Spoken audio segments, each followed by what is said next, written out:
Vous rêvez de vous retrouver au temps des pharaons? Nous avons sélectionné pour vous les plus beaux endroits sur les circuits en Égypte. Nous sommes tous à la recherche de nos racines et l'étude des civilisations anciennes dès l'entrée à l'université suscite souvent une passion qui nous pousse à explorer les pays qui ont formé le berceau des temps modernes. L'utilisation de l'écriture en Égypte, il y a plus de 5000 ans, a été l'élément majeur de leur développement et nous permet de comprendre aujourd'hui les messages laissés il y a longtemps. En Égypte, les témoignages de la grandeur de ces premières civilisations sont encore particulièrement nombreux et continuent de nous surprendre par leur majesté. Nous vous invitons à découvrir les plus beaux d'entre eux et le cadre dans lequel ils se trouvent situés.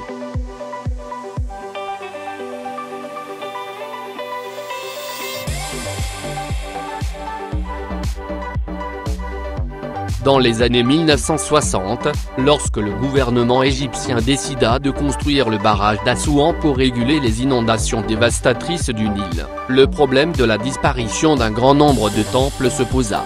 Un grand mouvement international est né, dont le but principal était de sauver Abou Simbel et ses colosses royaux. Comme nous sommes en Égypte, il a fallu un travail pharaonique pour découper les deux temples en blocs de plusieurs tonnes et les réinstaller 100 m plus haut. Le résultat est spectaculaire, d'autant plus que nous avons pris la précaution de respecter la même orientation, ce qui permet au soleil de pénétrer jusqu'au fond du temple, 2 fois dans l'année. Situé à l'extrême sud, le site d'Abou Simbel est définitivement à inclure lorsque vous souhaitez visiter l'Égypte. C'est d'autant plus facile qu'un aéroport a été construit à côté.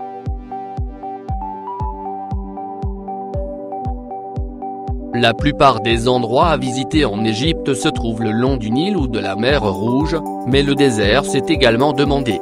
Le plus spectaculaire est probablement le désert blanc. Voir ces concrétions scintillantes de calcaire blanc apparaître au milieu d'une mer de sable ocre est une scène inoubliable. Assurez-vous d'avoir suffisamment d'espace sur votre carte photo, car vous allez vouloir immortaliser ces roches qui prennent des formes fantastiques.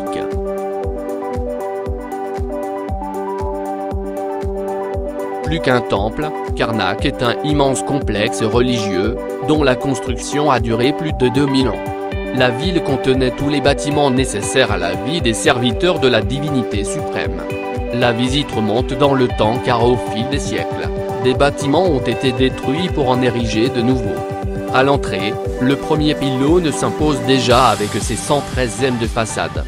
Prévoyez une visite d'au moins 2,5 heures pour admirer les temples, colonnades, obélisques et sanctuaires, tous plus imposants les uns que les autres.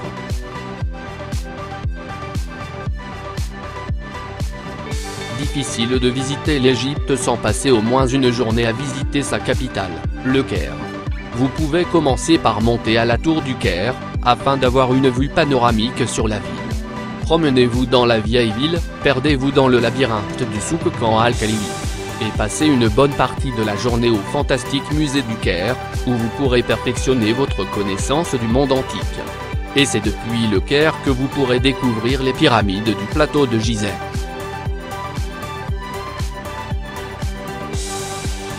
Le temple est toujours aussi imposant. L'allée du Sphinx vous donne déjà le vertige, et vous vous sentez vraiment petit au pied des immenses colonnes de la cour de Ramsès et des statues monumentales du célèbre souverain. Ceci complète le site aménagé par son prédécesseur Aménophili, dont la cour, le temple et les chambres des naissances et des offrandes, ainsi que la chapelle des cygnes, sont également visités. Un lieu incontournable lors de toute visite en Égypte.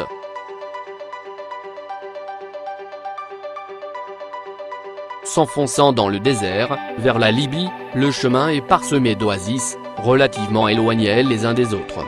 Dakhla, au sud, est la plus grande d'entre elles. De nombreux petits villages ont été créés sur ses abords, dont celui de Dakhla, qui compte 4000 habitants, pour la plupart bédouins. Ici, l'aridité du désert s'arrête et laisse place à la verdure et aux cultures variées, oliveraies, palmeraies, champs de céréales, orangers et abricotiers, pour n'en citer que quelques-uns.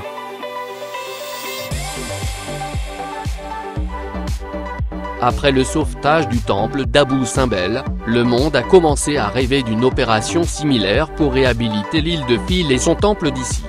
Celui-ci était en effet régulièrement sous l'eau à cause du premier barrage d'Assouan, érigé au début du XXe siècle. Le temple a donc été déplacé vers une île voisine, avec un relief plus élevé, dans les années 1970. On peut donc à nouveau déambuler dans le complexe du temple et ses annexes.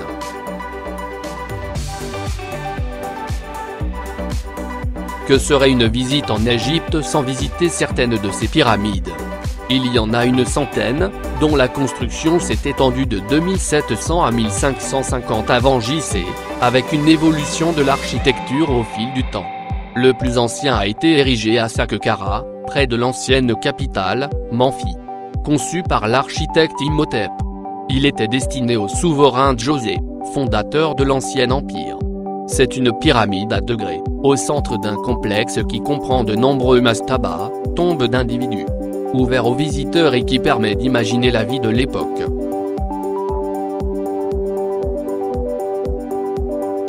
Le plateau de Gizeh, non loin du Caire, comprend les 3 pyramides de Khufu, Khéphren et Mycéréno. Ceux-ci ont été construits environ 200 ans après Saqqara et sont de type lisse. C'est là que vous pouvez voir le célèbre et imposant sphinx. Il est possible de pénétrer à l'intérieur des pyramides pour se rendre à la chambre funéraire.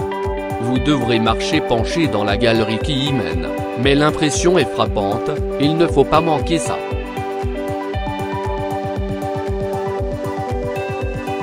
Autour de Luxor se trouve le vaste complexe de la nécropole de Thébène. Les rois abandonnèrent progressivement la construction de pyramides pour les tombes creusées dans la montagne. La vallée des rois contient un ensemble de 63 sépultures, dont la dernière a été découverte en 2006. C'est là que la tombe de Toutankhamon a été découverte, dont la plupart des objets se trouvent au musée du Caire. Mieux vaut consacrer la visite aux tombes les plus richement décorées, comme celle de Ramsès II. Le ticket d'entrée donne accès à 3 d'entre eux, chacun avec sa propre spécificité.